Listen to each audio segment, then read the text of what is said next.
এটা ওই ফকিন্নির বাচ্চাটা না? এভাবেই এনসিপি নেতা হাসনাত আবদুল্লাহকে সম্বোধন করেছেন বিএনপির সহ আন্তর্জাতিক বিষয়ক সম্পাদক ব্যারিস্টার রুমিন ফারহানা। নির্বাচন কমিশনের সীমানা পুনর্নির্ধারণের শুনানিকে কেন্দ্র করে শুরু হওয়া ধাক্কাধাক্কি ও হট্টগোল এখন সোশ্যাল মিডিয়ায় রূপ নিয়েছে তীব্র বাকযুদ্ধে। মুখোমুখি হয়েছেন রুমিন ফারহানা ও জাতীয় নাগরিক পার্টি নেতা হাসনাত আবদুল্লাহ। ঘটনার সূত্রপাত রবিবার নির্বাচন ভবনে ব্রাহ্মণবাড়িয়া ২ ও ৩ আসনের সীমানা পুনর্নির্ধারণের শুনানিতে উত্তেজনা চরমে ওঠে। সেখানে বিএনপি ও এনসিপির নেতাকর্মীদের মধ্যে হাতাহাতিও হয়। শুনানিতে বিএনপির পক্ষে যুক্তি তুলে ধরছিলেন ব্যারিস্টার রুমিন ফারহানা, অপরদিকে এনসিপির পক্ষে বক্তব্য রাখছিলেন সংগঠনের যুগ্ম মুখ্য সংগঠক মোহাম্মদ আতাউল্লাহ।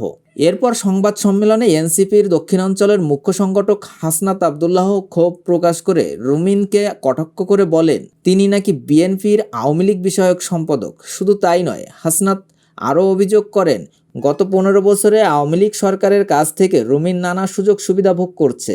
এমনকি তিনি প্রধানমন্ত্রী শেখ হাসিনার কাছে একটি ফ্ল্যাটও চেয়েছিলেন বলে দাবি করেছেন হাসনাত আবদুল্লাহ। তার ভাষায় রুমিন ফারহানা, যিনি হাসিনার কাছে ফ্ল্যাটের জন্য আবেদন করেছেন, তিনি আসলে আওয়ামী লীগের থেকেও বেশি আওয়ামী লীগপন্থী। যত ধরনের আওয়ামী সুবিধা আছে সব কিছুর সুযোগ তিনি নিয়েছেন। এই মন্তব্যের পাল্টা জবাব দিতে দেরি করেননি রুমিন।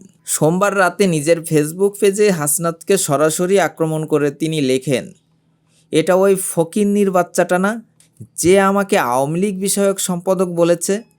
এর সঙ্গে তিনি কয়েকটি ছবি যুক্ত করেন যেখানে দেখা যায় হাসনাত ছাত্রলীগের দেওয়াল লেখনির সামনে দাঁড়িয়ে আছেন।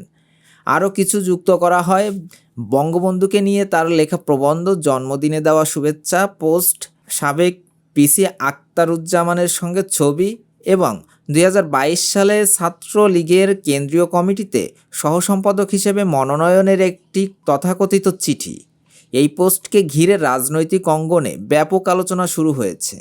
অনেকে বলছেন নির্বাচন কমিশনের শুনানি থেকে শুরু হওয়া এই বিরোধ এখন ব্যক্তিগত আক্রমণ ও ছাত্রলীগ সংযোগের অভিযোগের নতুন মাত্রা যোগ করেছে।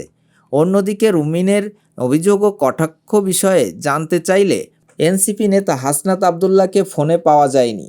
এখন দেখার বিষয় হাসনাত এই প্রসঙ্গকে কিভাবে খোলসা করেন।